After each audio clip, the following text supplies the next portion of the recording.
Hello, welcome back to Emerge, the health podcast for busy, high performing women. I'm your host, Dr. Alex Swenson Ridley. Today, we're going to talk about something that came up with quite a few of my clients last week. Actually, I've had several women just kind of recently start working with me, and we've had this recent surge of something that I've talked about in the past, but never in this much detail, I don't think, on the podcast. And so, what that is are hormones related to hunger and satiety and how they interact, but also how we mess them up because many of us are dealing with a decreased metabolism, which is going to affect our ability to burn fat, our ability to lose weight, our other hormones like thyroid and our sex hormones as well are all tied into this. And then there's a lot of stuff that goes into how we get this all screwed up. So diving into this, what this is for you. If you're like this, I'm gonna give you some examples of people, right? And so if you're one of these people, you definitely wanna listen to this episode, okay? So maybe you never ever eat breakfast because 'cause you're not hungry or you don't know what to eat, but you don't eat breakfast. Maybe you are skipping lunch or not really even eating a meal until the nighttime meal. And as a result, you're also planning your snack for after dinner because that's a thing. I had a client say that. She's like, I eat dinner, and while I'm eating dinner, I'm thinking about what I'm going to eat after dinner and making that plan. And maybe you think you're eating, but you're not really, or eating is just like this massive inconvenience. I've been one of these women as well. Like it's such a pain to take a break from whatever you're doing and actually have a meal. And so we either eat at our desk like really hurriedly, or we have not enough food or any of that. So if you fit any of that, you're not eating 3 meals a day and you're not eating what I'm going to say is enough, you've got problems. And so we know that your metabolism is going to be low, and we know that your leptin hormone in particular is off.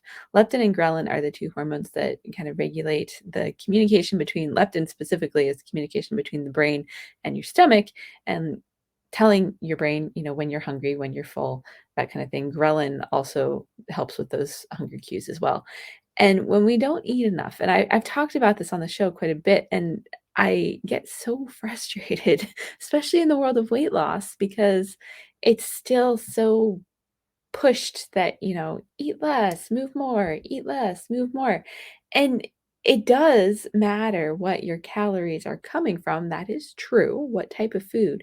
However, most women are not, at least at the version that I work with, those of us who are high performing and busy and, doing all the things, we actually aren't eating enough. And I have totally been guilty of this as well, eating like maybe a 1,200 calorie diet if I was like actually eating a decent meal, and some days even less than that. And what happens when you do that is your body gets stressed.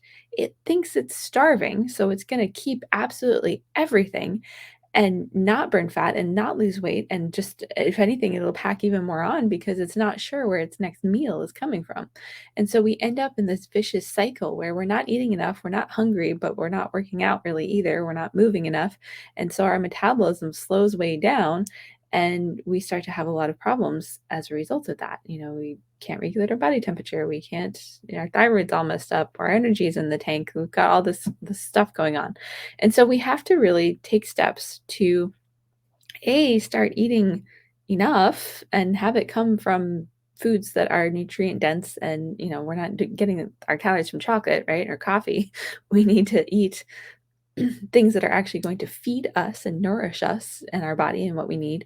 And we need to make ourselves get in the habit. We need to just really start the habit of eating 3 meals a day. And this is one of my hangups with intermittent fasting as well, because I've that was like one of the most popular episodes we've ever had on the show, is when I had someone come on and talk about intermittent fasting, and lots of my clients are interested in it, and many of them are doing it. However, all of them have gone through a stage of resetting their leptin, which is what we're going to talk about today, and getting their hormones functioning again before we move into shortening that eating window. Because when we shorten, lengthen the amount of time we're not eating and shorten that eating window, what inevitably happens for a lot of women, I think, is psychologically, we just eat less again. And that if intermittent fasting has never worked for you, that is part of why. Like when I do intermittent fasting, because I eat a lot. Like I'm still actually eating 3 meals, just the space in between is a little bit shorter. However, I also know that my metabolism's working really well because I'm hungry and I'm eating and, I'm losing weight and burning fat and all of that stuff. Like that is all still happening in my body.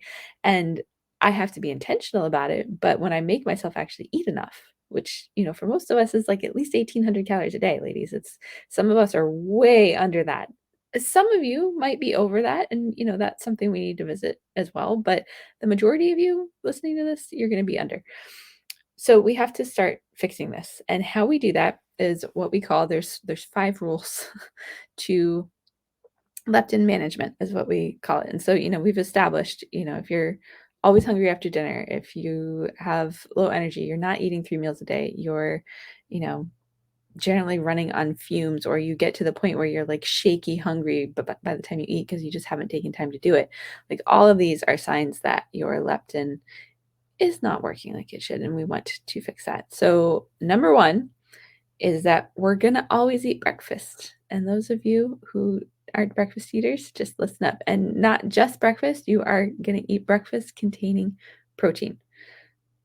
That's number one. Number two is we have 3 meals a day, three, without snacks in between, that are spaced 5 to 6 hours apart. And if you're not snacking in between, that means that you have to play around and nail your ratio of fats, proteins, and carbs, because everyone's going to be a little bit different. It's like rule 5, but we'll just say it now, is to actually decrease the amount of carbs you're eating if you're eating quite a few carbs.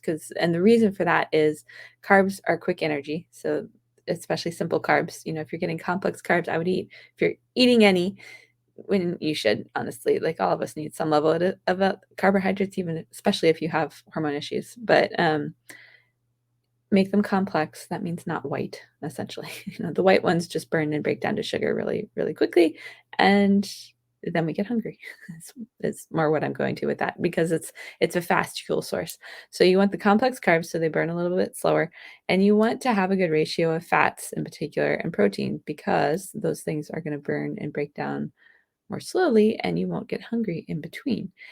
So we've got the 3 meals a day, spaced 5 to 6 hours apart for starters. While you're resetting this, forget the intermittent fasting, do this first. You're not having any snacks, and you are definitely not eating after dinner. And then the last thing that goes into this, we're eating good carbohydrates and maybe decreasing them if you eat a ton of them. And then the last thing is not having huge meals, like not filling and I would say most of us don't struggle with this. It's like, no, we need to get enough on the plate. So I would say, like, if listening to me talk about this, that you're under eating, and maybe you've never tracked, how much you eat in a day on a calorie app or whatever. There's MyFitnessPal, there's all different kinds of things. Maybe do that for 2 or 3 days and just really get an idea of like, okay, am I actually under eating or am I overeating? Chances are you're under eating, but a lot of times we need to see it in order to actually believe it and understand it. So for what I was saying is portion size, like maybe go for a medium size plate, right? Because we want to get enough and increase the good things, increase how many vegetables are on your plate. Like that's usually the place I start with people with changing anything diet wise, is let's just add some stuff. So we're adding some vegetables and we're adding some good fats, and maybe you don't really change your protein size, but you're having that 3 times a day, okay? And if anyone needs help with, like, recipes that are easy to make, I tend to cook extra at dinner, so I have lunch the next day, because I don't like to, even though I'm home, I don't like to take time to cook always. I will if I need to. But, you gotta figure it out so that you can have those 3 meals a day, and then you give it time, and you don't snack, and you don't eat after dinner, and you pay attention to, okay, what is really driving, there's hormone imbalances that are going on with this, absolutely. But another thing that I talk about a lot with the women that I work with is what's really driving our hunger, because there's different types of hunger, right? Very few of us are actually truly hungry in the sense of being hungry. Some of us are, a lot of us, it's driven by emotional eating or emotions. We have some need that we're trying to fulfill with food that that's just what we've been taught, because if you feel sad, you have grandma's cookies. If you have a good day, you celebrate with ice cream or with a dessert, or I'm recording this on Valentine's Day, so it's like we have all this stuff, right? And we become so driven by food as reward and also as comfort in our society. And not that that's necessarily bad or wrong, but it messes up our bodies and our hormone signals and our cues and all of that. So, the other piece to this I would add is, we've got our plan for and the biggest thing is probably getting it to 3 meals that are spaced 5 to 6 hours apart to really help, like, when and the women that I've done this with, which is many, myself included, to really help, reset that metabolism so that you are getting hungry when you're supposed to get hungry, and all of that is actually making yourself eat those meals. And I'll be honest, I've done this a few times, because I've, gotten stressed or whatever. All of us have our reasons why we stop eating, right? Or aren't eating enough, or aren't eating quality, or aren't eating at the right times of day. And when I start eating more, it can feel kind of tough. So, don't try to suddenly like ramp up your caloric intake to 2000 or 2200 or whatever it is. Like the rule of thumb is you want to eat at least 10%, like your body weight times 10 at least. And I know everything out there will say, well, if you want to lose weight, you need to eat less than that.